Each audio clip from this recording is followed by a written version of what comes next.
أنستاسيا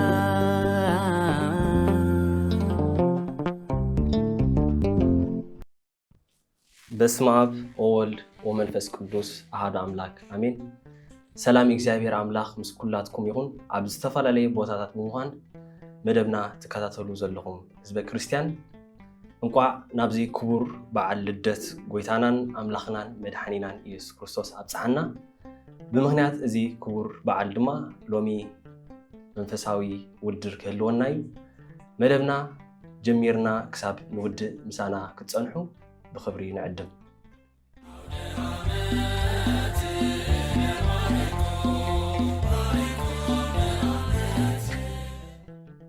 حراين بار كبرات تخاتلتي أبزي وددر منفسها فلتت ساتفو شمونت أحوات أحد مزمران اللونا أب 4 وجلة تماقيلهم ويتخافيلهم نزي وددر ككايد ويا مالتي سلازي مس نفسهم مس ጉጅለኦምን ከላልዩና ናቦም ከብለኩም سمي هذا مالك وجل ماتيوس سمي البرهان وجل ماتيوس سمي فيليمون محاري وجل ماريكوس سمي حبن هيلن وجل ماريكوس سمي وان كفلا وجل لوكاس سمي داويد حندبران وجل لوكاس سمي اسمه عبدوي وجل يوهانس سمي مرايك كيلن وجل يوهانس حراين بار كبرات تعذبتنا كمزي كنريو صنحنا توادرتي مسمومن سم ጉጅለኦምን አላሊሙና አለው ማለት እዩ።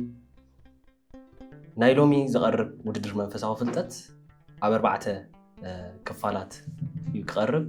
ናይ ዶግማ፣ ናይ መጽሐፍ ቅዱስ፣ ናይ ታሪኽ ቤተክርስቲያን ከምኡውን ናይ ስርዓት ቤተክርስቲያን ሕቶታት ክህልውና ማለት እዩ። ስለዚ ነፍሲ ወከፍ ሕቶ 4 ነጥቢ ክህልዋ እዩ። ገሊኡ ሕቶታት ምረፅ ክኸውን ከሎ ገሊኡ ድማ ግለፂ ክኸውን ኣብ ምረፅ ዝወሃብ ግዜ 30 ካሊት ክኸውን ከሎ ኣብ ግለፅ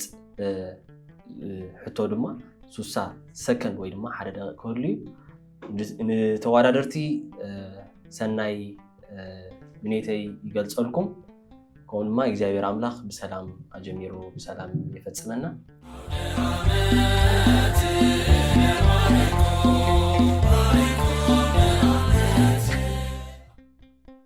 ናብ ሕቶና ክናቱ ኢና ጉጅለ ማቴዎስ ክጅምረ ቀዲምና እንጅምሮ ብዛዕባ ናይ ዶግማ ይኸውን ማለት እዩ። دي10C اوكي D10C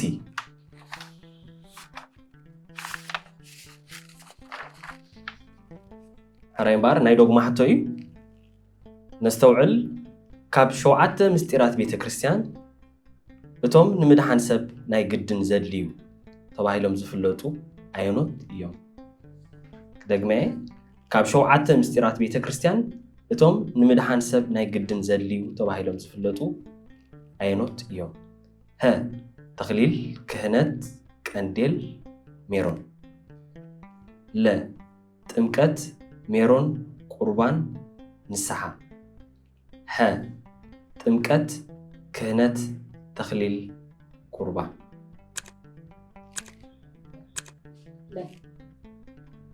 ለ ጥምቀት፣ ሜሮን፣ ቁርባን፣ ንስሐ። ሙሉ መልሲ ከምዚ ክንሪኦ ፀናሕና ካብ 7 ምስጢራት ቤተ ክርስቲያን እቶም ንምድሓን ሰብ ናይ ግድን ዘድልዩ ተባሂሎም ዝፍለጡ ምስጢራት ኣየኖም እያ ክትብል ፀኒሓ ማለት እዩ። ስለዚ ጥምቀት፣ ሜሮን፣ ቁርባን፣ ንስሐ። ኦኬ ናብ ጉጅለ ማርቆስ ሰግሪና D130 ምረፂ። ምስጢረ ሜሮን ነቲ ብሃዋርያት ዝፍፀም ዝነበረ ኣይናይ ተግባር እዩ ተካእ ኮይኑ መፂ። ሀ ብማይ ምሕፃብ። ለ ስብከት ወንጌል። ሐ ኣንብሮተ ኢድ ወይ ኢድ ምንባር። መ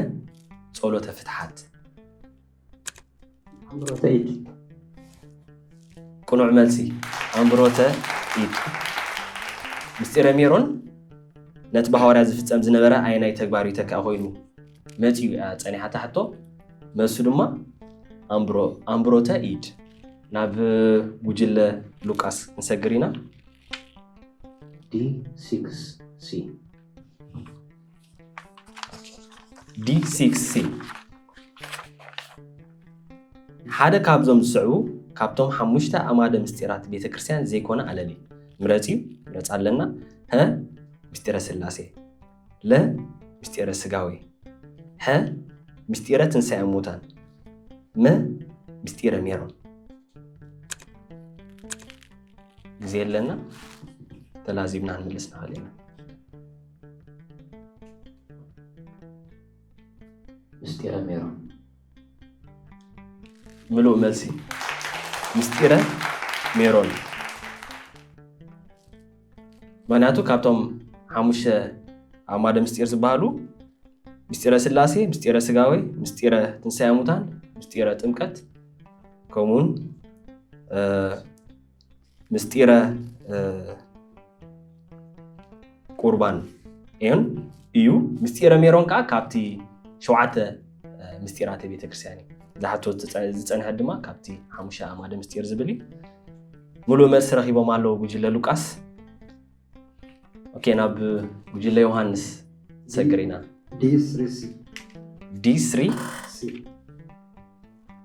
D3C ኣብ ናይ ዶግማ ሕቶታት ኢና ዘለና ምረጽያ ኣብ ብሉይ ኪዳን ዝነበረ ስርዓተ ግዝረት ኣብ ሓድሽ ኪዳን ምሳሌ ናይ ምስጢር እዩ ነይሩ ሀ ምስጢረ ቁርባን ለ ምስጢረ ጥምቀት ሀ ምስጢረ ክህነት መ ምስጢረ ንስሐ ምስጢረ ጥምቀት ለ ምሉእ መልሲ ምስጢረ ጥምቀት ኣብ ብሉይ ኪዳን ዝነበረ ስርዓተ ግዝረት ኣብ ሓድሽ ኪዳን ብጥምቀት ተተኪዩ ማለት እዩ ስለዚ ጉጅለ ዮሃንስ ሙሉእ መልሲ ረኺቦም ኣለዉ ሕራይ እምበር ናይ ዶግማ ሕቶታት ወዲእና ናብ ናይ መጽሓፍ ቅዱስ ሕቶታት ክንሰግር ኢና ከምዚ ዝረኣናዮ ኩለን ጉጅለታት ሙሉእ መልሲን ወይ ሙሉእ ነጥቢ ረኺበን ኣለዋ ማለት እዩ ከምዚ ዝሪኦ ዘለኹ ውድድርና ቀሊል ኣይክኸውን እዩ ማለት እዩ B3 ጉጅለ ማቴዎስ B3 ምረጽያ ክትከውን ጎይታናን ኣምላኽናን መድሓኒናን ኢየሱስ ክርስቶስ ፍረ ኣድሪ ምስ ምንታይ ኣመሳሲሉ ምሂሩ ምረጽ ኣለና ሀ ምስ እምነት ለ ምስ ሲኦል ሀ ምስ ናይ እግዚአብሔር መንግስቲ ወይ መንግስተ ሰማያት መ ምስ ፍቕሪ ሰ ሀን መልሲዩ ረ ኩሉ መልሲዩ ሰ ሀን ምስ መንግስቲ ኣምላኽን ምስ እምነት ቁኑዕ መልሲ ጎይታናን ኣምላኽናን መድሓኒናን ኢየሱስ ክርስቶስ ንፍረ ኣድሪ ምስ እምነትን ምስ መንግስተ ሰማያትን ኣመሳሲሉ እዩ ምሂሩ ኣብ ወንጌል ማቴዎስ ኣብ መጽሓፍ ቅዱስ ኣብ ወንጌል ማቴዎስ ምዕራፍ 13 ምዕራፍ 17 ተራ ርኢና ከምዚ ይብል ኣብ ምዕራፍ ማቴዎስ 13 ምዕራፍ 13 ፍቅዲ 31 ካልእ ምስላ ከምዚ ኢሉ መሰለሎም መንግስተ ሰማያት ሰብ ወሲዱ ኣብ ግራቱ ዘርአ ፍረ ኣድሪ እያ ትመስል ስለዚ መንግስተ ሰማያት ይመስል ኣሎ እታ ካልእት ድማ ወንጌል ማቴዎስ 17:20 ኢየሱስ ከዓ እምነትኩም ስለ ዝጎደለት ብሓቂ እብለኩም ኣለኹ ክንዲ ፍረ ኣድሪ እትኣክል እምነት እንተ ኣልያትኩም ነዚ ከረን ድማ ካብዚ ናብቲ ኣግልስ ትብልዎ ንሱ ከዓ የግልስ ዝሰኣነኩምን የልዎን ብምባል መሃሮም ስለዚ ቁኑዕ መልሲ ረኺቦም ኣለዉ ጉጅለ ማቴዎስ ናብ ጉጅለ ማርቆስ ክንሰግር ኢና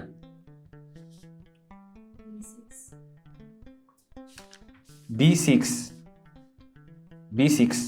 ኣብ ናይ መጽሓፍ ቅዱስ ሕቶታት ኢና ዘለና ምረጽ ይኸውን ኣብ ወንጌል ዮሐንስ ተጻሒፉ ከም ዘሎ ብዕውሩ ዝተወልደ ብምንታይ ምኽንያት ነበረ ምረጽ ኣለና ሀ ብናይ አቡን አዲዩን ኃጢአት ለ ብሰንኪ ኃጢአቱ ሀ ናይ እግዚአብሔር ስራሕ አብኡ ንኽግለጽ መ ኩሉ መልሲ ጊዜ የለና አስተውዒልና ንመልስ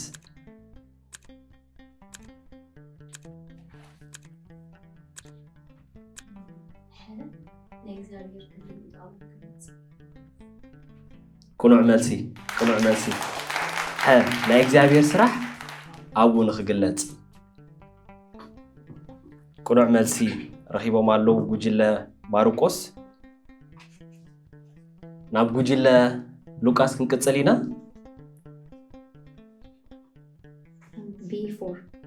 B4 ምረጽ ኣለዎ ጎይታናን አምላኽናን መድኃኒናን ኢየሱስ ክርስቶስ ዝዓበየሉ ናይ ገሊላ ከተማ እንታይ ይበሃል ሀ ቢታንያ ለ ዮርዳኖስ ሀ ናዝሬት መ ቅፍርናሆም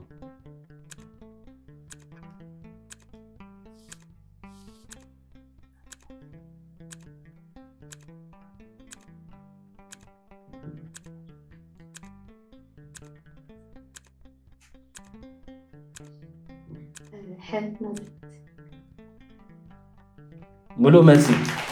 መልሲ ሀ ናዝሬት ጽቡቕ ልዝብ ይጸኒሕ ኣብ መወዳእታ ድማ ቁኑዕ መልሲ ረኺቦም ማለት እዩ ጎይታናን መድኃኒናን ኢየሱስ ክርስቶስ ዝዓበየሉ ናይ ገሊላ ከተማ እንታይ ይበሃል እያ ነይራ ተሓቶ መልሱ ድማ ናዝሬት አራይ ናብ ጉጅለ ዮሐንስ እንቅጽል ኢና B8 ኣብ ናይ መጽሓፍ ቅዱስ ሕቶታት ኢና ዘለና B8 ምረጽ ይኸውን ብዛዕባ እቲ ኣብ 50 ዓመተ ምህረት ኣብ ኢየሩሳሌም ዝተኻየደ ጉባኤ ኣበየናይ ክፋል መጽሓፍ ቅዱስ ተጻሒፉ ይርከብ ሀ መልእኽቲ ቅዱስ ጳውሎስ ናብ ሰብ ሮሜ ለ መልእኽቲ ቅዱስ ጳውሎስ ናብ ሰብ ገላትያ ሀ ግብረ ሐዋርያት መ ወንጌል ዮሐንስ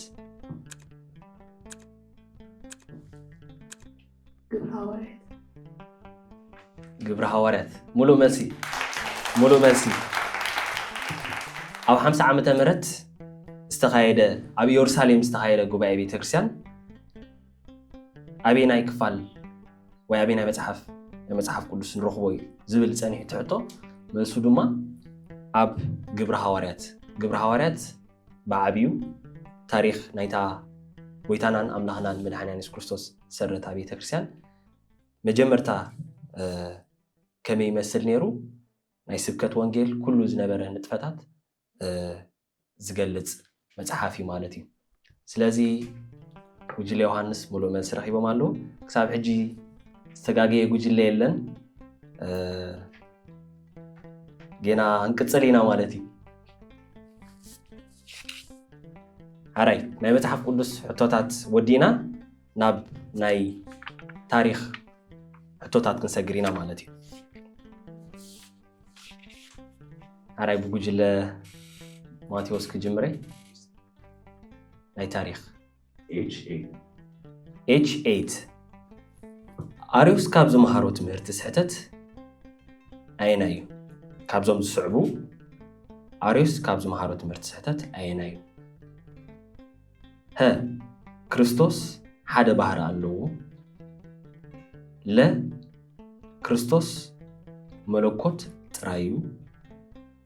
ሀ ክርስቶስ ፍጡር እዩ መ መንፈስ ቅዱስ አምላኽ ኣይኮነን ጊዜ የለኩም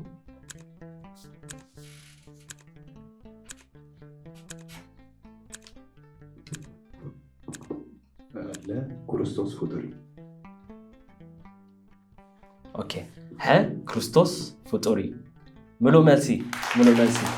ሀ ክርስቶስ ፍጡሪ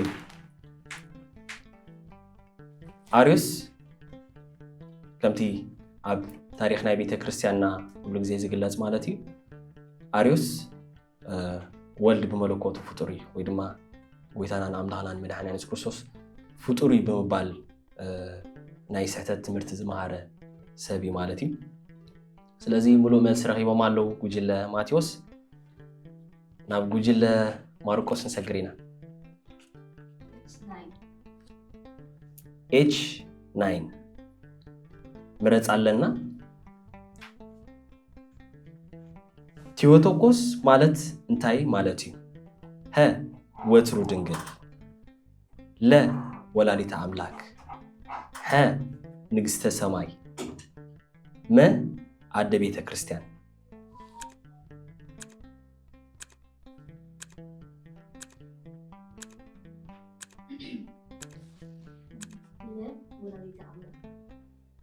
ለ ወላዲተ አምላክ ሙሉእ መልሲ ቁኑዕ መልሲ ረኺቦም ኣለዉ ለ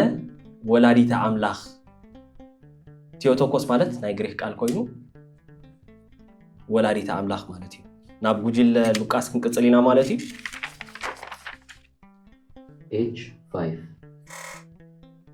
H5 ምረጽ ኣለና ንጉባኤ ኤፌሶን መንፈስ ቅዱስ ዝመርሖ አቦ መን ይበሃል ሀ ቅዱስ ዮሐንስ አፈወርቅ ለ ቅዱስ ቄርሎስ ሀ ቅዱስ ጎርጎርዮስ ዘእንዚናዙ መ ቅዱስ ኤጲፋንዮስ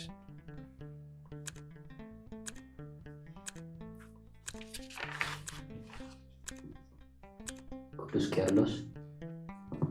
ሙሉእ መልሲ ቅዱስ ቄርሎስ ንጉባኤ ኤፌሶን ሓደ ካብ ጉባኤታት ናይ ቤተ ክርስቲያን ኮይኑ ነዚ ጉባኤ እዚ ብመንፈስ ቅዱስ ዝመርሖ አቦ ድማ ቅዱስ ቄርሎስ ስለዚ ጉጅለ ሉቃስ ሙሉእ መልሲ ረኺቦም ኣለዉ ናብ ጉጅለ ዮሐንስ ንሰግር ኢና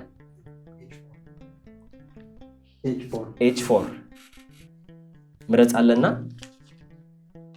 ኣብ ጉባኤ ኬልቄዶን ኦርቶዶክሳዊ ትምህርቲ ዘረድኡን ዝመስከሩን አቦ ምን ይበሃሉ ሀ ቅዱስ ዲዮስቆሮስ ለ ቅዱስ ኤጲፋንዮስ ሀ ቅዱስ ባሲሊዮስ መ ቅዱስ ዮሐንስ አፈወርቅ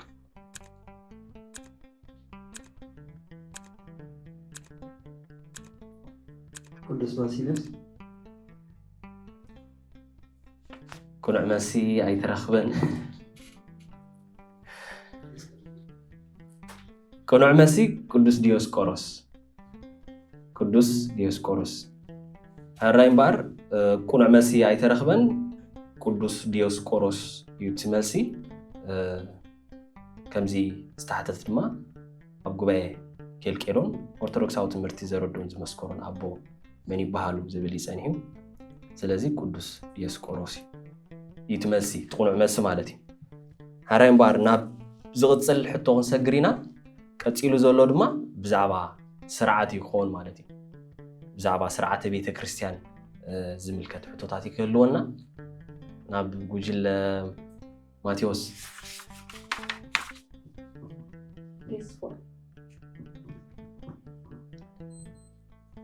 S okay S4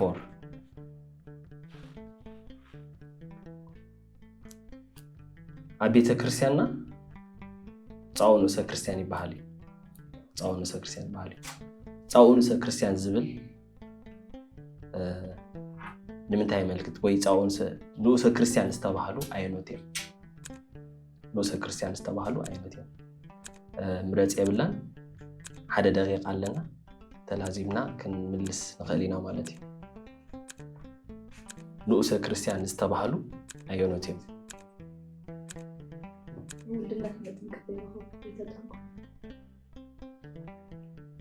ملو ملسي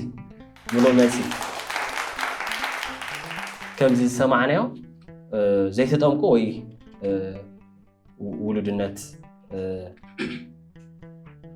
ዘይረኸቡ እዩ ማለት እዩ ስለዚህ ኩሉ ግዜ ኣብ ቤተክርስቲያንና ኣብ ቅዳሴ ጻኡ ንእሰ ክርስቲያን ይባሃል ጻኡ ውጹ ይዝኾን ዘሎ ንእሰ ክርስቲያን ዝበሃል ግን እንታይ እንተዳይልና ኣሚኖም ግና ኣብ ጥምቀት ዘይበጽሑ ኣብ ትምህርቲ ዘለው እዮም ማለት እዩ ነዚኦም ቤተክርስቲያንና ንእሰ ክርስቲያን ብምባል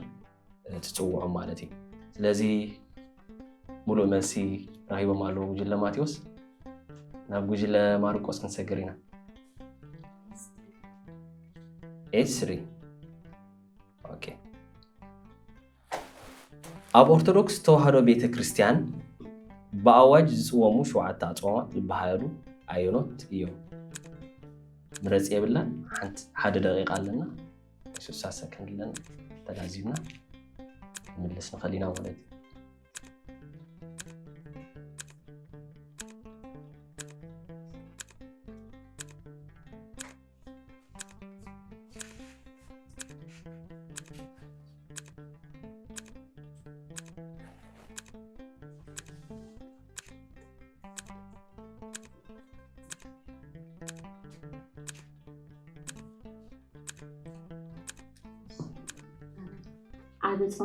عبصوم صوم دحنت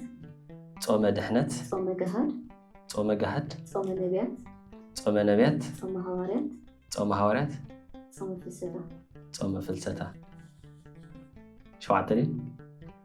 أقول لكم قلت له مولو ملسي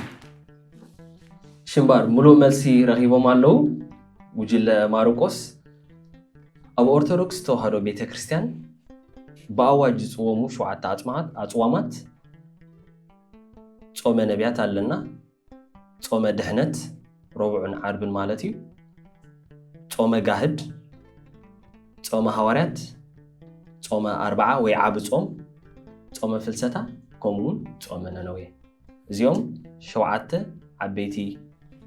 ናይ አዋጅ አጽዋማት እዮም ማለት እዩ ናይ አዋጅ አጽዋማት ደረጃ ቤተክርስቲያን በአዋጅ ጾሙ አጽዋማት ማለት ነው ስለዚህ ጉጅለ ማርቆስ ሙሉ መስራ ይቦማሉ ናብ ጉጅለ ሉቃስ ክንቀጽልና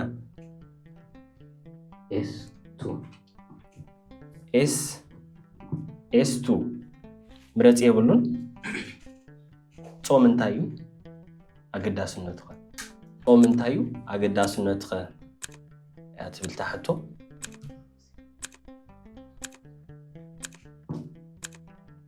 ጾም ካብ ጾም ዝብል ግስ ዝወፀ ኮይኑ ተኸልከለ ማለት እዩ እዚ ከዓ ካብ ስተን ዝብላዕ ምግቢ ንቑሩብ ሰዓታት ተኸልኪልካ ብምጽናሕ ዝግበር እዩ ብሓፈሻ ከዓ ካብ ኣብቲ ነዊሕ እዋን እዚ ንመዓልቲ ተይልና ኣብቲ ዝበሃል ከዓ ካብ ጥልላት ንብሎ ምግብታት ምኽልካልካ ኣካልናት እዩ ማለት እዩ ኣገዳስነቱ ከዓኒ ንስጋዊ ድሌታት ኣብ ትሕቲ ነፍሲ ንምግዛእ በዚ ከዓ ብዝያዳ መንፈስ ናብ ኣምላኽ ናብ እግዚአብሔር ኣምላኽ ክንቀርብ ማለት እዩ ሙሉእ መልሲ ጾም እንታይ እዩ ኣገዳስነቱ ኣትብል ጸኒሓታ ሕቶ ማለት እዩ ስለዚ ሙሳኹን የድልያኒ ጽቡቅ ጌሮም ጉጅለ ሉቃስ ገሊጾማ ስለዚ ሙሉእ መልሲ ረኺቦም ኣለው ጉጅለ ሉቃስ ቃል ሕይወት የስማዓልና ኦኬ ናብ ጉጅለ ዮሐንስ ክንቅጽል ኢና ማለት እዩ S1 ከምቲ ኣብ መእተዊ ዝበልናዮ ማለት እዩ እዚ መደብ ብምክንያት በዓል ልደት እዩ ዝዳሎ ዘሎ ስለዚ ንጉጅለ ዮሐንስ በፂሓቶም ዘላውን ምስ ልደት ተሰርሕቶ እያ ስለምንታይ ልደት ነብዕል ጎይታ ሓንሳብ ተወሊዱ እንከሎ ስለምንታይ ዓመት ነብዕሎ ስለምንታይ ልደት ነብዕል ጎይታ ሓንሳብ ተወሊዱ እንከሎ ስለምንታይ ዓመት ዓመት ነብዕሎ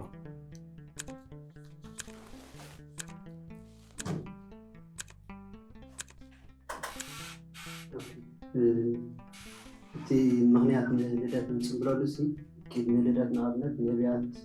ኩሎም ቅዱሳን ኣቦታት ነቲ ምውላድ ናይ ጎይታስ ብሃረርታ ዝፅበይዎ ነይሮም ማለት እዩ እጂ እሱ ከዓ ንና ድለይባት ኮይና ኣብቲ ግዜ እሱ ስለተፈጢርና ነቲ ልደት ነብዕለሉ ምክንያት ከዓ ከምቲ እሶም ክውለድ ዝምነይዎ ንና ከዓስ ቀፃሊ ነብስና ክንፍትሽ ኣብ ልብናስ ተወለድ ኣብ ልበይ ማለት እዩ ንናስ ኩሉ ግዜ ውሱ ኣለና ዲና መዘኻኸሪ መነቃቃሒ ንኾነና ቀፃሊ ዓመታዊ ፅምብሎ ማለት እዩ ቃል ሕይወት የስማዓልና ሙሉእ መልሲ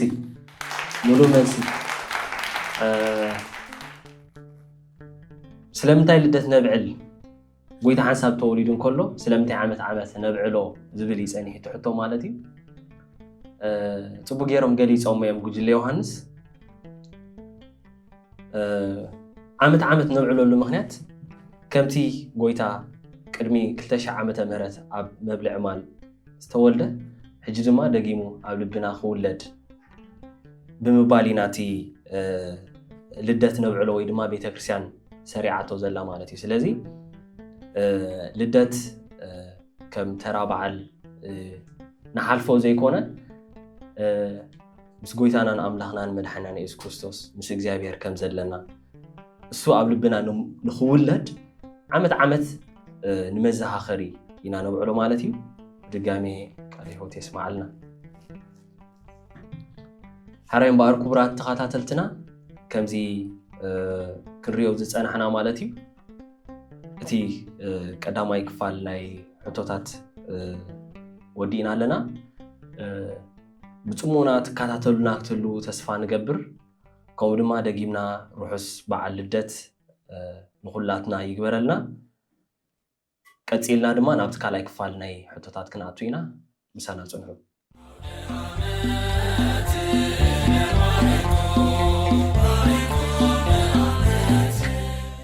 ሕራይ እምበኣር ክቡራት ተኸታተልትና ተመሊስናኩም ኣለና ብድጋሜ ንኹላትና ርሑስ በዓል ልደት ጎይታናን ኣምላኽናን መድሓኒናን ኢየሱስ ክርስቶስ ይግበረልና ካልኣይ ክፋል ሕቶታትና ክንቅፅል ኢና ማለት እዩ ኣብዚ ካልኣይ ክፋል ሕቶታትና ድማ ሰለስተ ዓይነት ሕቶ ይኽህልወና ናይ ዶግማ ናይ መጽሓፍ ቅዱስ ናይ ታሪክ ክቅፅል እዩ ማለት እዩ ብጉጅለ ማቴዎስ ኢና ጀሚርና ፀኒሕና ብጉጅለ ሉቃስ ክንጅምር ኢና ማለት እዩ D1 ግለፅ እዩ ምረፅ የብሉን ካብቶም 7 ምስጢራት ቤተክርስትያን ኮይኑ ወይ ድማ ኮይኖም ብቤተክርስትያን ሓደ ግዜ ጥራይ ነቲ ሰብ ዝፍፀመሉ ምስጢር ኣየናይ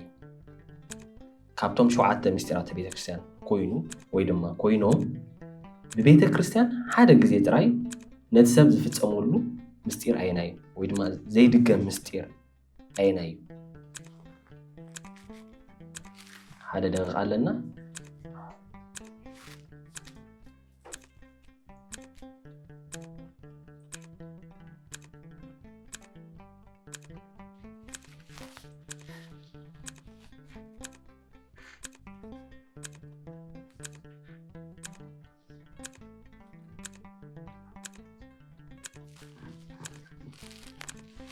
ምስጢረ ጥምቀት ምስጢረ ክህነት ምስጢረ ተክሊል ምስጢረ ጥምቀት ምስጢረ ክህነት ምስጢረ ተክሊል ሙሉእ መልሲ ናብ ጉጅለ ዮሃንስ ክንሰግር ኢና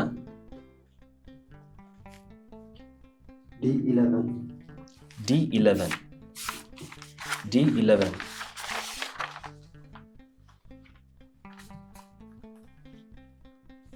ኣብ ናይ ምስጢራት ቤተክርስትያን ሕቶ ኢና ዘለና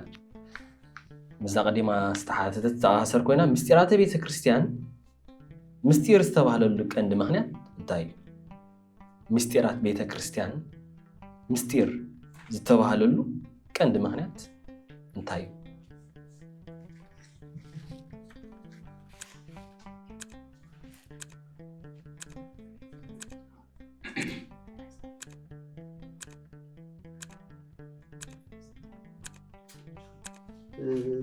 ምስጢር ተባሂሉ ዘሎ ከም ምስጢር ማለት ሲክሬት ይኮን ሚስትሪ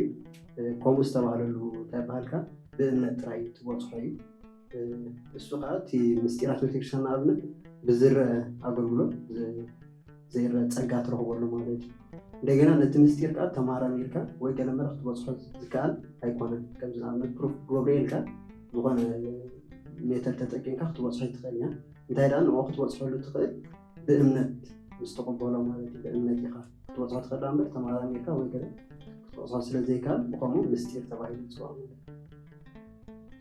ሙሉእ መልሲ ቃለ ሕይወት ተስማዓልና ብጣዕሚ ፅቡቕ ፅፉፍ ኣገላልፃ ከምኡውን ቁኑዕ መልሲ ስለዚ ቃለ ሕይወት የስማዓልና ናብ ጉጅለ ማርቆስ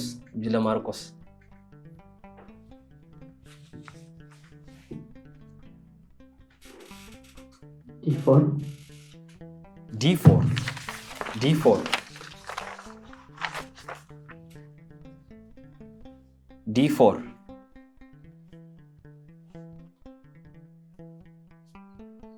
ምስጢራት ዝተሓሓዘ ሕቶ እዩ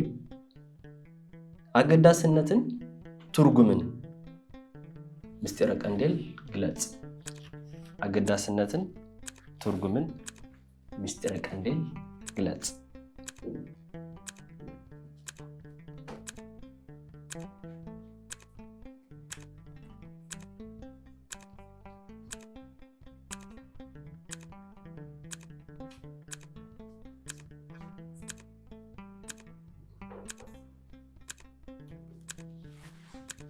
ጊዜ የለና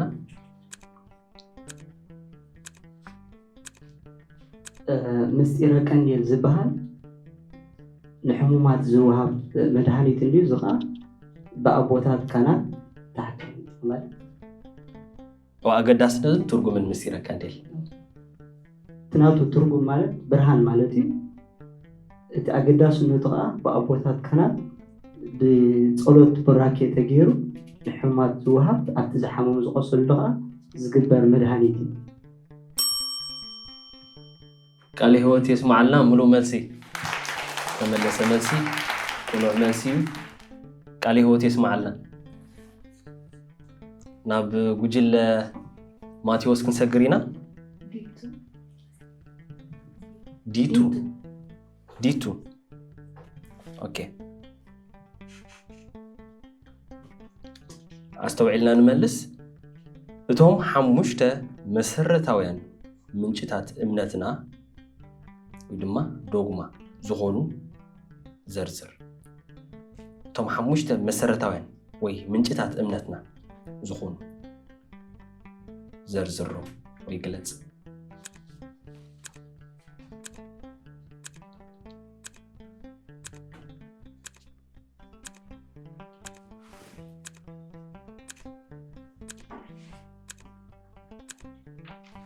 ጊዜና እንጠቀመሉ መጀመርታ ምግላጽ መጽሐፍ ቅዱስ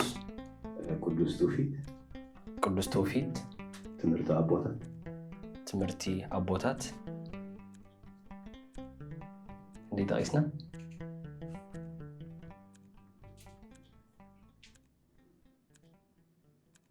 ጊዜ የለና አጀና ምግላጽ መጽሐፍ ቅዱስ ትውፊት ትምህርቲ አቦታት ጊዜ የለኩም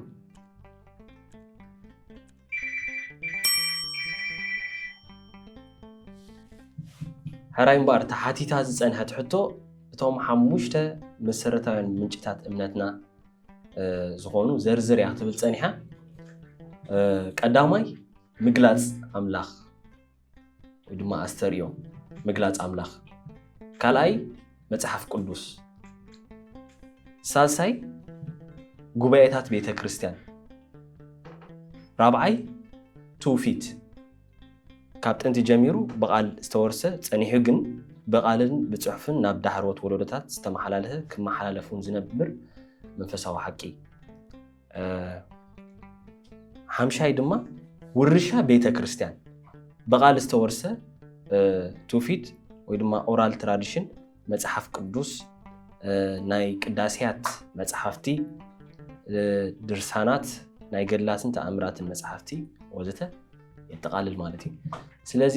ንውሳነ ዝምልከት ናብ ዲያኖ ከመሓላለፍ ኮይና هرمبار بمسرت ناي ديان وسانة وجل ماتيوس سلستنا تبي رايكم علىهم قاعد هو تسمع لنا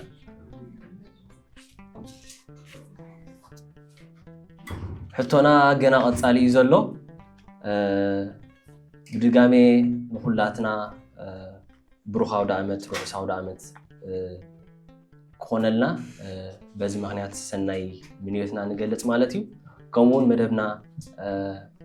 استمقروا كمون بعابيو كان علامو تمرت بمخانو كاو تمرتي نوسد كنلو تسفا نغبر مالتي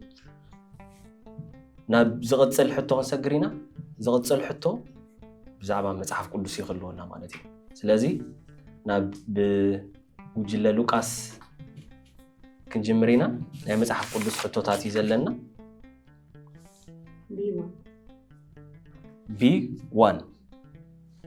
B1 أبز مرز كلوناي بزينات تقيمنا استوعينا نملس B1 كأنده حساب وي ملختي بولي كيدان طيب ها سنة فترة لا كيدان إجزابير مس إسرائيلاوي ها تاريخ حزب إجزابير ما كلهم ملسيو مرجع دغما ها سنة فترة لا كيدان إجزابير مس إسرائيلاوين ها تاريخ حزب إجزابير ما كلهم ملسيو عند حساب وي ملخت بولي كيدان انتاي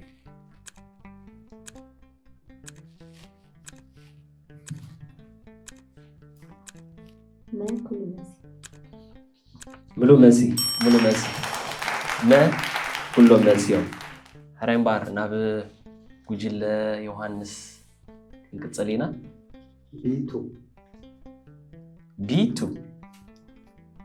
ቢቱ ምረጽ አለና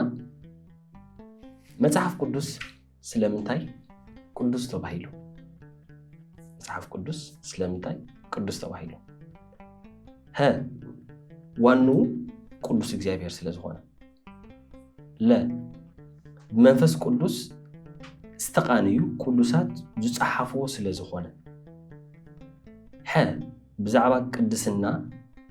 قدسنان نجر قدسانن ززارب سلازخونه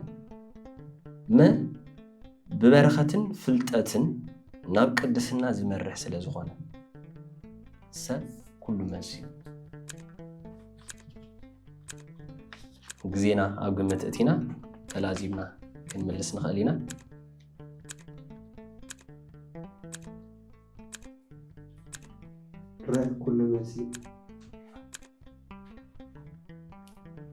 كل ملسي قنوع ملسي كل ملسي مصحف قدس سلامتاي قدس تباهيلو نزبل قداماي وانو قدس እግዚአብሔር ስለዝኾነ وانو እግዚአብሔር ካላይ በመንፈስ ቅዱስ استقانيو قدسات تصحفوهم استقاني يقول كله inspired زخون مالتي منفس قدس استقاني وي inspire كوينهم صحفو ስለዝኾነ ማለት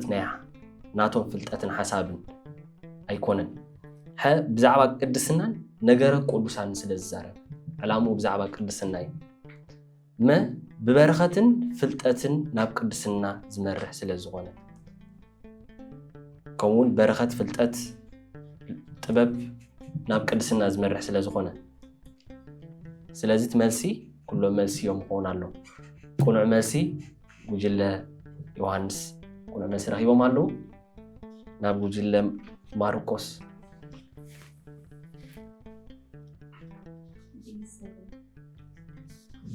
B7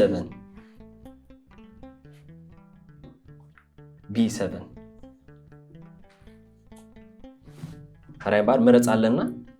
اب زمنه بلوي ناب غدغاد انابس استدربه ቅዱስ አቦ መን ሀ ነቢይ ኢሳያስ ለ ነቢይ ዳንኤል ሀ ነቢይ ኤርሚያስ መ ኩሎም መልስ እዮም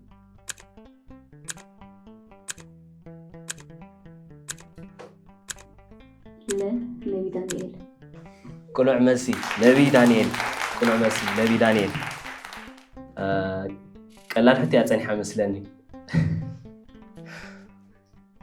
ሓደ ግዜ ሕቶኻ ከይወዱ ዝምልሱ ኣለዉ ኣስተውዒልኩም ግዜ ከሚኩም ብምምላስኩም ፅቡቅ እዩ ነቢይ ዳንኤል እዩ ትመልሲ ሙሉእ መልሲ ሓራይ ኦኬ ናብ ጉጅለ ማቴዎስ B5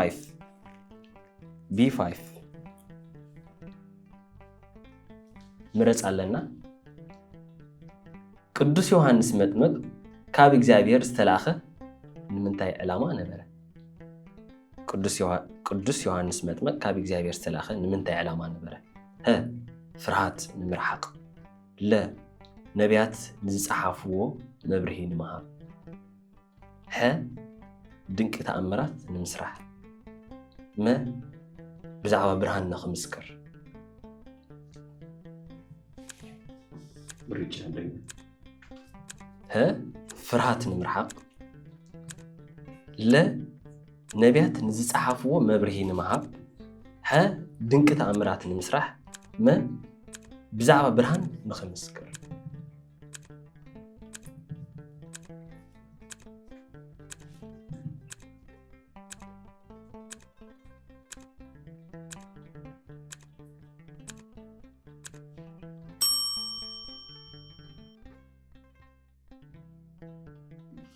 ብዛዕባ ብርሃን ንምግላፅ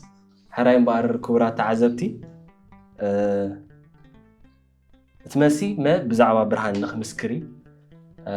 እንተኾነ ግዜ ምስ ተወድአ ስለ ዝኾነ ጉጅለ ማቴዎስ ዝኾነ ነጥቢ ኣይረኸቡን ማለት እዩ ከምዚ ዝበልናዮ ቅዱስ ዮሐንስ መጥምቅ ዝመፅኣሉ ዕላማ ብዛዕባ ብርሃን ንኽምስክር እዩ ማለት እዩ ከምኡ መፅሓፍ ቅዱስ ከም ዝገልፆ እውን ባዕሉ ቅዱስ ዮሐንስ ክዛረብ ከሎ ንሱ ብርሃን ከም ዘይኮነ ብዛዕባ ብርሃን ክምስክር ከም ዝመፀ ይምህረና ማለት እዩ ንኹላትና ቃል ሂወት የስማዓልና ሕቶና ገና ቀፃሊ እዩ ዘሎ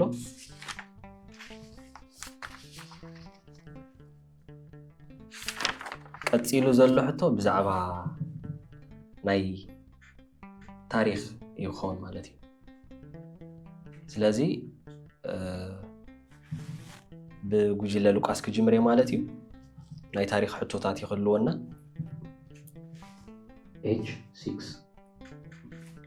H6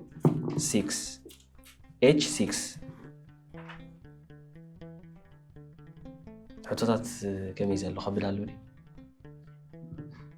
ኣምላኽ መስገን ተሓናሉ ኦኬ ፅቡቅ ሃራይ H6 ናይ ታሪክ ሕቶ እዩ ማለት እዩ ዝበዝሐ ሕቶታትና ብዛዕባ ጉባኤ እዩ ዘሎ ካብ ጉባኤታት ቅድስቲ ቤተክርስትያን መንፈስ ቅዱስ ካብ ኣብ ጥራይ ይሰርፅ ብምባል ዘፅደቐ ጉባኤ ኣየና እዩ ካብ ጉባኤታት ምርጫ ኣሎ ካብ ጉባኤታት ቅድስቲ ቤተክርስትያን መንፈስ ቅዱስ ካብ ኣብ ጥራይ ይሰርፅ ብምባል ዘፅደቐ ጉባኤ ኣየና እዩ ምረፅ ኣሎ ሀ ጉባኤ ኤፌሶን ለ ጉባኤ ኒቅያ ሀ ጉባኤ ቁስጥንጥንያ መ ጉባኤ ኢየሩሳሌም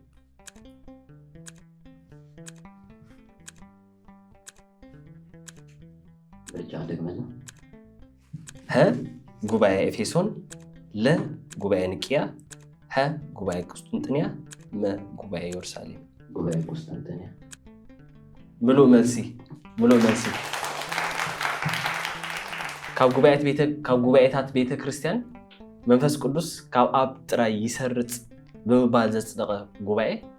ጉባኤ ቁስጥንጥንያ ቃል ሂወት የስማዓልና ጉጅለ ዮሐንስ H3 H3 كم يالله مدب حطوطات كم يالله اللهم يسير لحاني صبو هاي H3 مرت يقولون كل زبالة حتيات مثل نمجمر يا جزء استمرتوا دياقونات قطرهم كندينا برا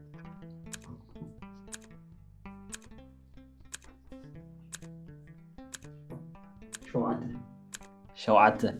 ملو مسي كنت متحف قدس نرهبه نمجمر تا جزء استمرتوا دياقونات قطرهم شوعته ينير مالتي قال لي هو تسمع الله ملو مسي رخيبه مالو جوجل يوحنس ناب جوجل ماركوس نسجرينا H1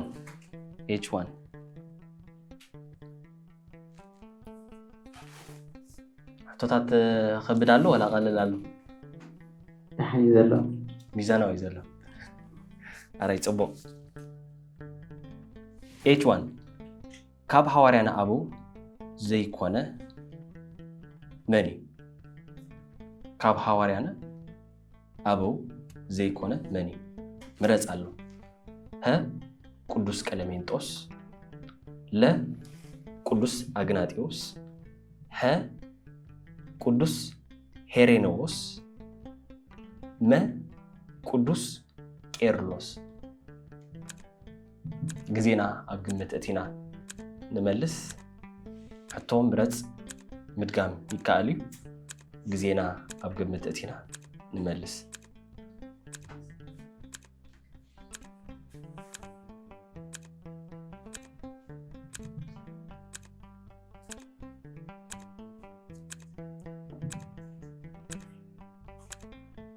ጊዜና አግምት እቲና ንመልስ ኤርኖስ ሙሉ መልሲ ሀ ቅዱስ ሄሬኖስ እንታይ ፍልሊ ምናልባት ትፈልጦ ተኾንኩም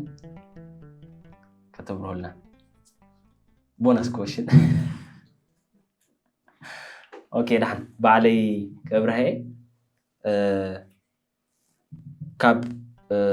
ሊቃውንት አቦታት እዩ ቅዱስ ሄሬኔዎስ ቅዱስ ቀሌሜንጦስ ቅዱስ አግናጢዮስ ቅዱስ ቄርሎስ ድማ እዚኦም ሐዋርያና አቡ ተባሂሎም ዝፍለጡ እዮም ማለት እዩ ቅዱስ ሄሬኔዎስ ግን ካብ ሊቃውንት አቦታት እዩ ሙሉእ መልሲ ረኺቦም ኣለዉ ጉጅለ ማርቆስ ናብ ጉጅለ ማቴዎስ ንቅፅል ኢና H7 ናይ ታሪክ ሕቶ እዩ ዘለና ምረጽ ኣለዎ ኣብ ጉባኤ ኤፌሶን ንክሕደት ንስጥሮስ ብዝግባእ መልሲ ዝሃበ ኣፈ ጉባኤ እውን ዝነበረ አቦ መኒ ሀ ቅዱስ ባሲልዮስ ለ ቅዱስ ያዕቆብ ዘስሩግ ሀ ቅዱስ አትናቴዎስ መ ቅዱስ ቄርሎስ ዘእስክንድርያ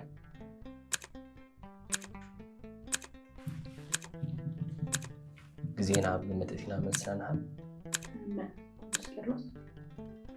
መ ቅዱስ ቄርሎስ ሙሉእ መልሲ ኣብ ጉባኤ ኤፌሶን ንክሕደት ንስጥሮስ ብዝግባእ መልሲ ዝሃበ ኣፈ ጉባኤ እውን ኮይኑ ዝነበረ አቦ ቅዱስ ቄርሎስ ዘእስክንድርያ ማለት እዩ ስለዚ ብጣዕሚ ጽቡቕ መደብ እዩ ዘሎ ኣዝዩ ደስ ዝብል እዩ ካልኣይ ክፋል ሕቶታትና እውን ብናይ መጽሓፍ ቅዱስ ዶግማ ብናይ ታሪክ ቀፂሉ ጸኒሑ ኩሎም መብዛሕትኦም ጉጅለታት ሙሉእ መልሲ ረኺቦም ማለት እዩ ዝበዝሕ ሕቶታት እውን ክምለስ ጸኒሑ ማለት እዩ ቀፂልና ብመሰረት ድያኑ ዝህቡና ውፅኢት መንዮም ናብ ዝመጽእ ዝቕፅል መድረኽ ዝሓልፉ ተወዳደርቲ ክንሕብር ኢና ወይ ክንፈልጥ ኢና ማለት እዩ ስለዚ ውሳነ ድያኑ ክንጽንበ ኢና ብመሰረት ውፅኢት ድማ ናብ ዝቕፅል ሕቶታት ዝሓልፋ ጉጅለታት ክቕፅላ እየን ማለት እዩ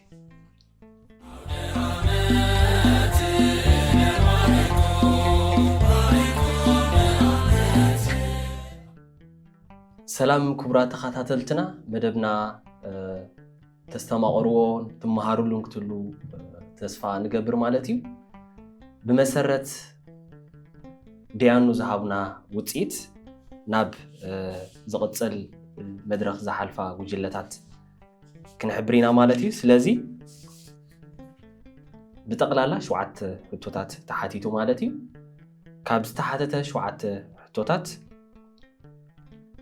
ክልተ ጉጅለታት እየን ሙሉእ ነጥቢ ረኺበን ዘለዋ ማለት እዩ ማለት 28 ነጥቢ ረኺበን ዘለዋ ጉጅለ ማርቆስን ጉጅለ ሉቃስን ማለት እዩ ጉጅለ ማቴዎስ 23 ነጥቢ ብምምጻእ 4ይ ደረጃ ረኺቦም ኣለዉ ማለት እዩ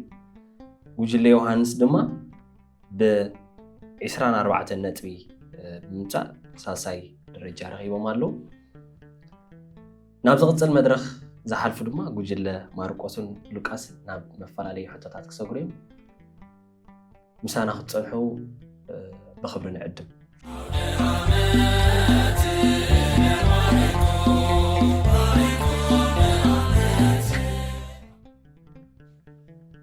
ሕራይ እምበኣር ክቡራት ተኸታተልትና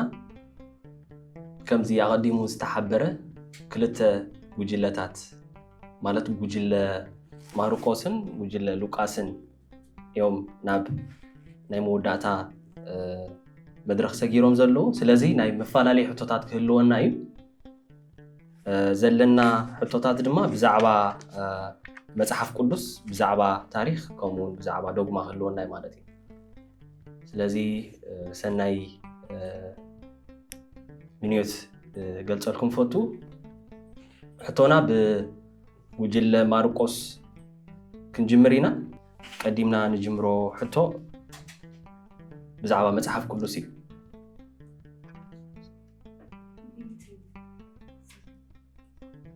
B3 ምርጫ የለን ግለጽ እዩ ክኸውን ማለት እዩ ጥቕምን ኣገዳስነትን መጽሓፍ ቅዱስ እንታይ እዩ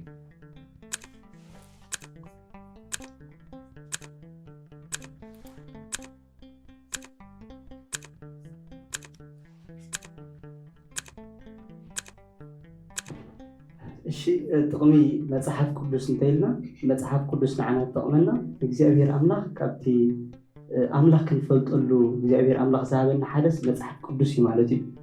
ሙሉእ እቲ ናይ እግዚአብሔር ኣምላኽ ክንፈልጠሉ ንኽእልካ ኣብ መጽሓፍ ቅዱስ ብቅዱሳን ብመንፈስ መድሕነት መንፈስ ቅዱስ ገይሩ ብቅዱሳን ኣቦታት ገይሩ እግዚአብሔር ኣምላኽ ቀሪብልና ማለት እዩ ጥቕምናቱ ከዓ እግዚአብሔር ኣምላኽ ኣብቲ መጽሓፍ እዩ ዘሎ ከመይ ኣናብራ ከም ንነብር ሰማያዊት ኢየሩሳሌም ትራእይና ብኸመይ ክንበፅሖም ክንፍፅሞም ንኽእልካ እቲ ኩሉ ንዓና ብኣናብራና ክንከደሉ ንኽእል መምርሒ ህይወትና መጽሓፍ ቅዱስ እዩ በቲ መጽሓፍ ቅዱስ ከዓ ንክርስቶስ ንፈልጦሞ ምስ ክርስቶስ ከዓ ሕብረት ንገብር ኣካይዳና ከዓ ንፈልጥ ማለት እዩ ሽምባር ቃል ህይወት ይስማዓልና ሙሉእ መልሲ ረኺቦም ኣለዉ ጉጅለ ማርቆስ ካብቲ ደስ ዝብል ተጠቕሰት ንምርሓሉ መጽሓፍ እዩ መምርሒ ህይወትና እዩ ማለት እዩ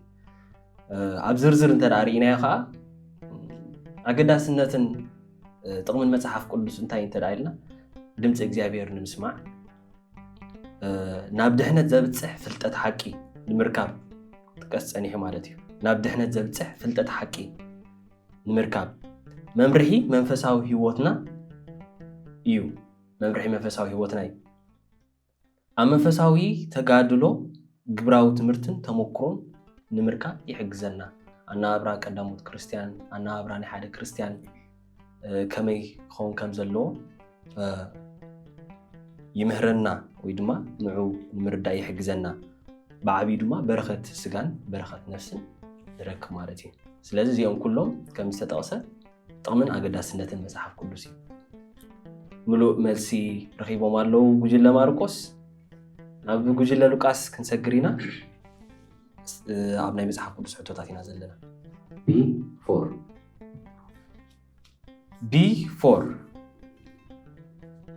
B4 ሓፃር ሕቶ ሓፃር መልሲ تدلي حتى مجمريا موداتان عم مصحف قدس نرخبو قال مجمريا موداتان عم مصحف قدس نرخبو قال حنت قال مالتي مجمريا تقول حنت قال مودات تقول حنت قال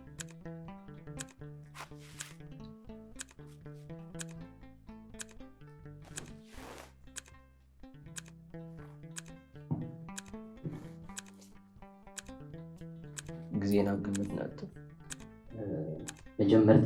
مجمرتا تبلا زفترات حدا مالتي المجمر إجابير عم نخسر جاغينا إجابير أوكي مجمريت إجابير أوكي إيشي مزاجني إجابير أوكي تصبو مجمريا زلا قال እግዚአብሔር ያ ከአምላኽ በመጀመርታ ሰማይ ምድርን ፈጠረ አምላኽ መወዳታ ዘላ ድማ አሜን ሙልቀዩ ካብቲ ደስ ትብለኒ አማለቲ መወዳታ ነው ኮሎና ናይ መጽሐፍ ቅዱስ በሙሉ መወዳታ መጽሐፍ ራእይ ዮሐንስ ናይ ራእይ ዮሐንስ ናይ መወዳታ ምዕራፍ ናይ መወዳታ ጥቅሲ መወዳታ ቃልካ አሜን ያ ማለቲ ስለዚህ ዲያኑ ውሳነና ዲያኑ ሆነ አልፎይና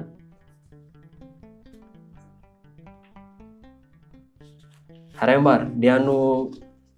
ፍርቅ ስለስተመለሰት ክልተ ነጥቢ ሂብኔም አሉና ብለው ክልተ ነጥቢ ወሲድኩም አለኹም በሉቃስ ግና ተወደም ዘሎ ሕቶታት ናብ ናይ ዶግማ ኢና ክንቀጽል ማለት እዩ ስለዚ ናብ ጉጅለ ሉቃስ ክጅምሬ ዶግማ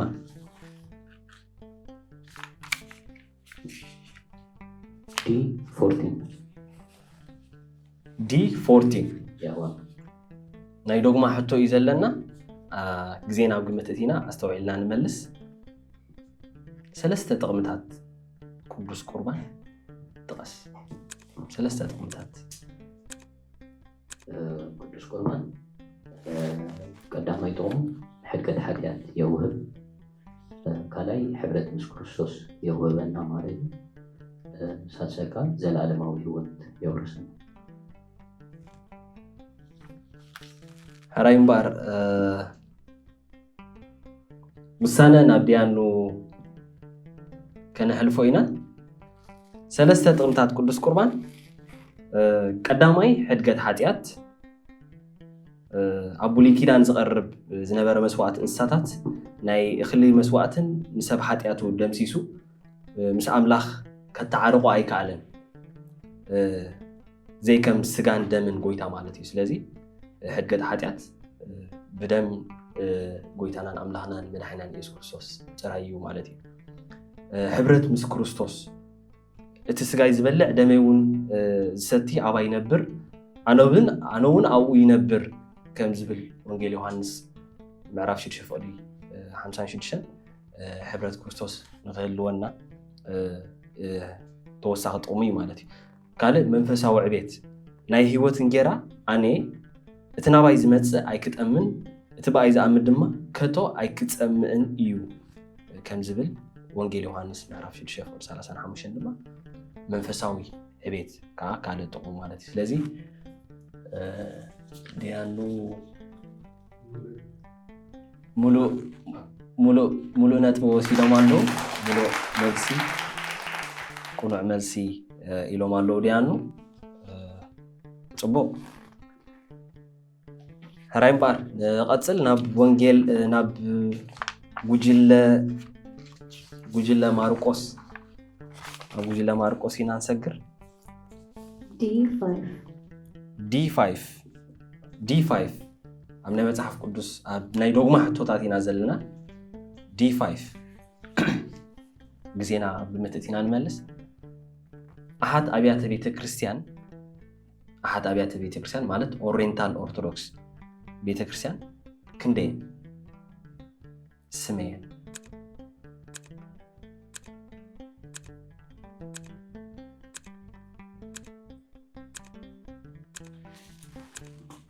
بزحن كندين سمين كان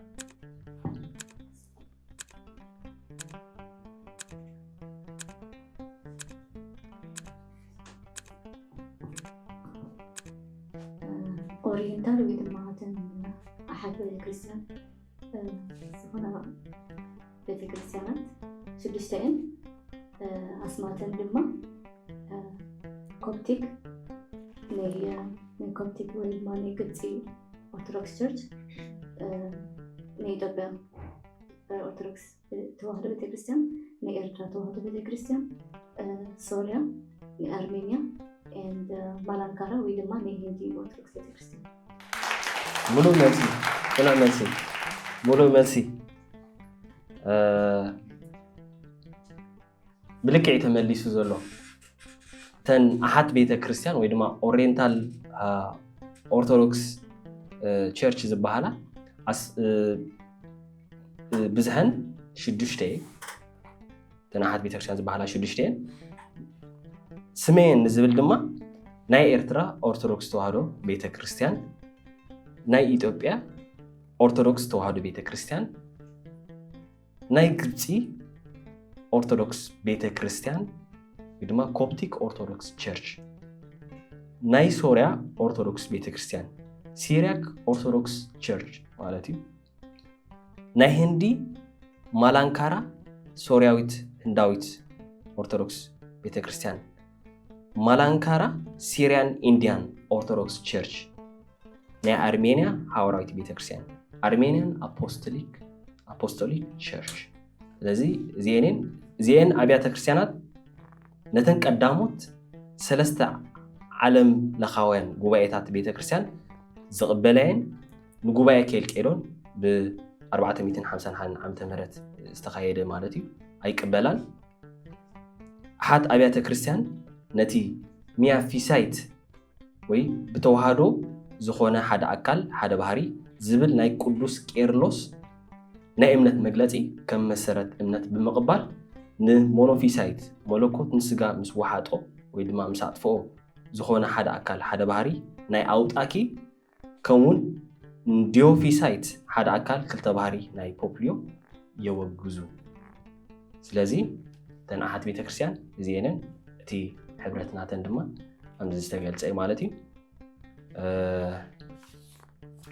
ودرنا كتالي زولو دزبلي كتيلنا ناب ناي تاريخ ينان كيد مالتي سلازي بو جوجل ماركوس كجمري مالتي ناي تاريخ حطوتات يزلنا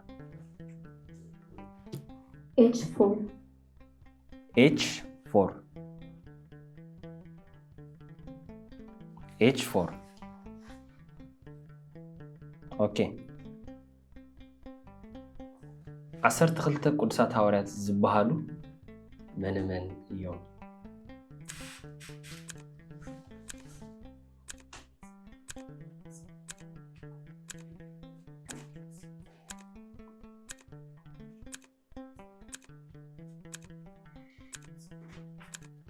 بزينا قمتتنا نملس حد زلو جزي حد دقيقي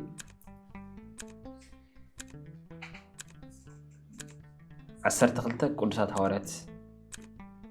زبهالو من يوم اسمعتو جزي قمتتنا سمعون بيتروس أو إندرياس يوحنسن يعقوب دكزاتيوس يوحنسن يعقوبن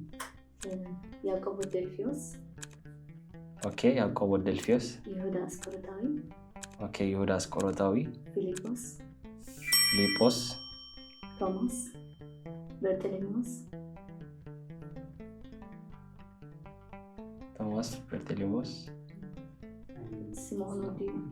سمعون ودينا اوكي جزي أخيلا لا هراين بار أمونغو جزي أخيلا عاصمات سنة عسر تغلط حواريات تغس وي عسر تغلط قرصان حواريات مني مية تانيحا ديانو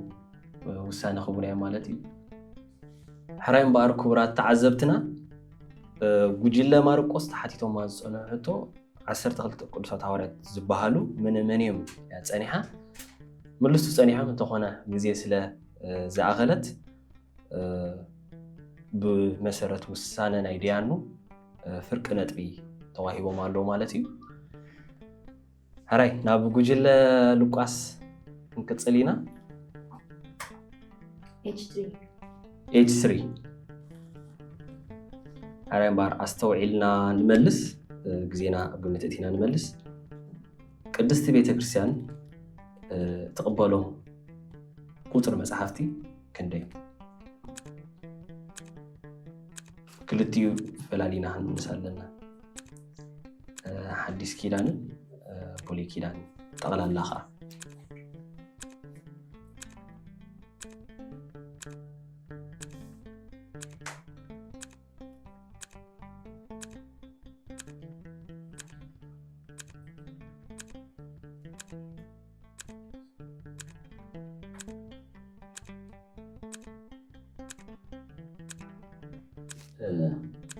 تغلى متحفتي 81 كوينو يقول لي كده 26 ني حديث كده كا 35 مالك ملو ملسي قدست بيتكشان تقبلهم قطري متحفت كنديو 81 متحفتي 26 متحفت بولي كده 35 كا متحفتي حديث كده مالتي قتيلهم زحتو ጉጅለ ማርቆስም حتونا دما بزعبا تاريخ يخون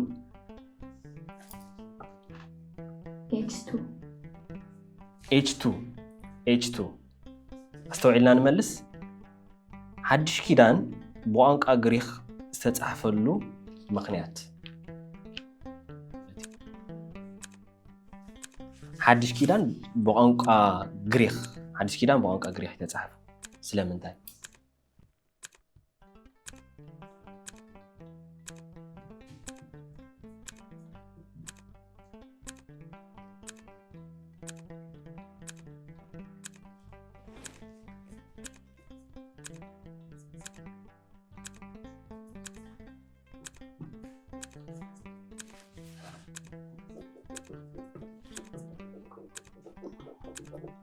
تملأختاتي أبحاني حدش كدانسي نأحزاب ناب هزبي أملاخ منزا سلازي نبرا بقانقا غير اختزحيف مالتي أبو لي كده بقانقا أبرايست نيرو بقانقا أبرايست أمنتي نيرو أبقانقا حدش كدان جن نتومزي أمن منزا سلازو خانا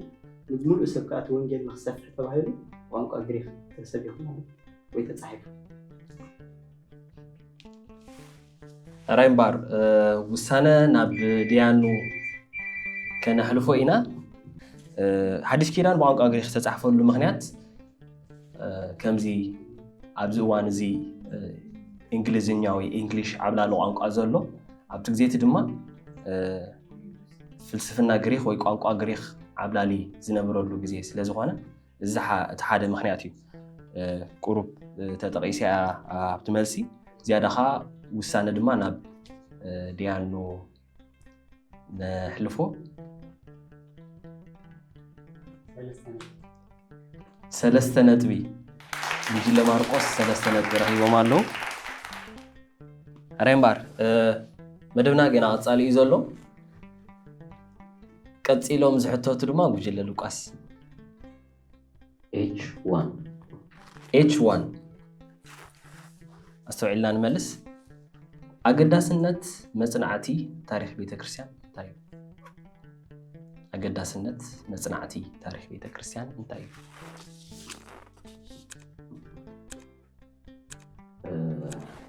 كم جمرتا فترة إلنا جميرنا كل استزحفة ندحنتنا يستزحفة 5 واحدة تاريخ بيت كريستيان مصنعنا نتي قويتان نام مدرين مورد ዝነበረ ኣቦሊ ኪዳን ናቱ ጽላሎት ናቱ ምጽኣት ከመይ ይመስል ነበር ከም ዝነበረ ንርኢ በዚ ካብ ብዙሕ ትምህርታት ክንቀስም ንኽእል ኢና እታ ሓድሽ ኪዳን ዘሎ ትምህርታት ከዓኒ ንዓና ከመይ ከም ክርስቲያን ከም ንነብር ይምህረና ማለት እዩ ታሪክ ምስ ንዓና ከዓ ታሪክ ኩሉ ግዜ ሕሉፍ ኮይኑ ብዛዕባ መጻኢ ከመይ ከም ትነብር ስለ ዝምህረካ ኣነባብራቶም ቀዳሞት ክርስቲያን ምምሃርና ናይ ዘመነ ሰማዕታትን ካለን ዝሓለፍዎ ምምሃርና ከዓኒ እቲ ክርስቲያናዊ ኣነባብራ ከመይ ክኸውን ከም ዘለዎ ንክንርዳእ የገድሰና እዩ ማለት እዩ ብዓብዩ ከዓ እቲ ድሕነት ብጎይታ ዝተፈፀመ ንዓና ምእንታና ዝተፈፀመ ድሕነት እውን ንክንርድኦ ኩሉ ትመፃፃስ ካብ መጀመርታ ክንርድኦ ክንክእል ኣለና ብኡ ከዓ ኣሚንና ነቲ ድሕነት ክንፅዕረን ክነብረሉ ንኽእል ማለት እዩ ሙሉእ መልሲ ሙሉእ መልሲ ቃል ህይወት የስማዓልና ብሰፊሑ ፅቡቅ ገይሩ ገሊፅዎ ቁኑዕ መልሲ እዩ ድማ ኣገዳስነት መፅናዕቲ ታሪክ ቤተክርስትያን ፅሙቅ ኣቢልና ጥቅልል ኣቢልና ክንገልፆ ተኮይንና ቅንዕትን ሃዋርያዊትን ቤተክርስትያን ምፍላጥ እዩ እቲ ሓደ መልሲ ካልኣይ ድማ ቁኑዕ እምነት ምፍላጥ ስለዚ እቲ ቁኑዕ መንገዲ ምፍላጥ ታሪክ ምውካስ ኣገዳሲ እዩ ማለት እዩ ስለዚ ኣገዳስነት መፅናዕቲ ታሪክ ቤተክርስትያን እንታይ ኣገዳስነቱ ንዝብል ቅንዕትን ሃዋርያዊትን ቤተክርስትያን ምፍላጥን ቁኑዕ እምነት ምፍላጥን ማለት እዩ ሃርያምባር ናብ ጉጅለ ማርቆስ ንመለስ ኢና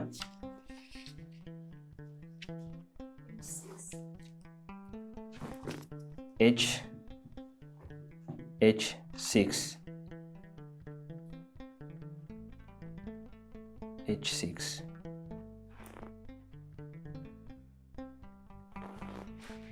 ብመሰረት ጸሎተ ሃይማኖት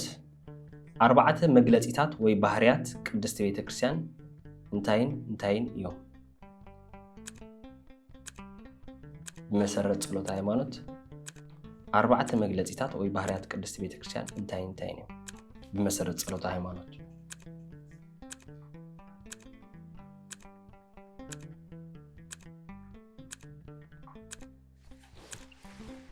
ጊዜና ኣብ ግምት እቲና ብመሰረት ጸሎተ ሃይማኖት 4 መግለጺታት ወይ ባህርያት ቅድስት ቤተክርስቲያን እንታይ እዮም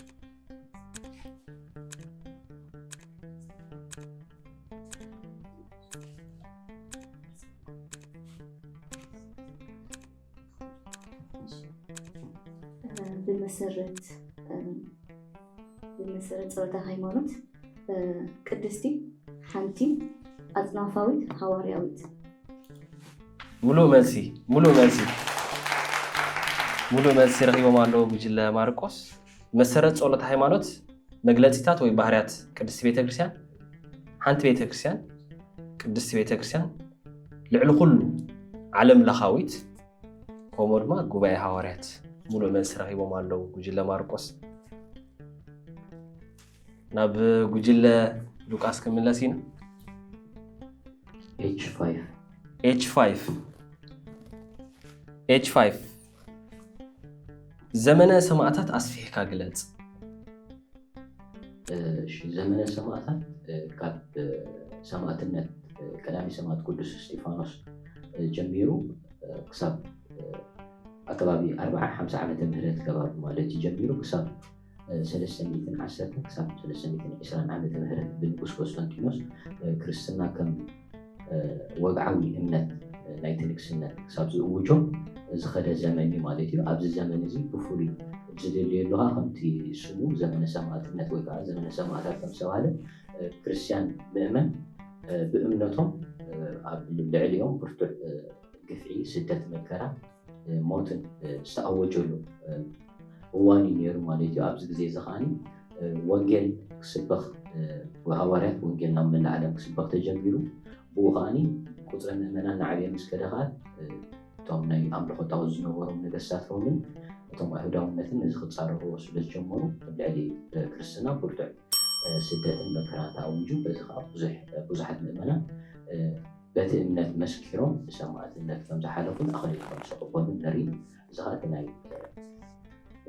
ናይ ደም ግዜያት ወይ ከዓ ናይ ምፍሳስ ደም ናይ ሰማዕታት ወይ ናይ ክርስቲያን ኢልና ብፍሉይ ንዝክሮ ዘመን እዋን እዩ ማለት ምሉእ መልሲ ቃለ ሕይወት ተስማዓልና ብሰፊሑ ተገሊጹ እዩ ቤተክርስትያን ዝተሰደደትሉ ቅዱሳን አቦታት ምእመናን ደሞም ዝፈሰሰሉ አብያተ ክርስቲያናት ዝተዓፀዋሉ ዘመን እዩ ማለት እዩ ብሰፊሑ ተገሊጹ እዩ ቃለ ሕይወት የስማዓልና ሓራይ እምበር ክቡራት ተኸታተልትና ኣዝዩ ደስ ዘብል መደብ ይጸኒሑ ተወዳደርትና ክሳብ ሕጂ ጽቡቕ ናይ ተሳታፍነት መንፈሲና ክንርኢ ጸኒሕና ውጽኢት ናይ መወዳእታ ውጽኢት ናይ ተሳተፍትና ድማ ብዲያኖ ክሕበረና እዩ ምሳና ጽንሑ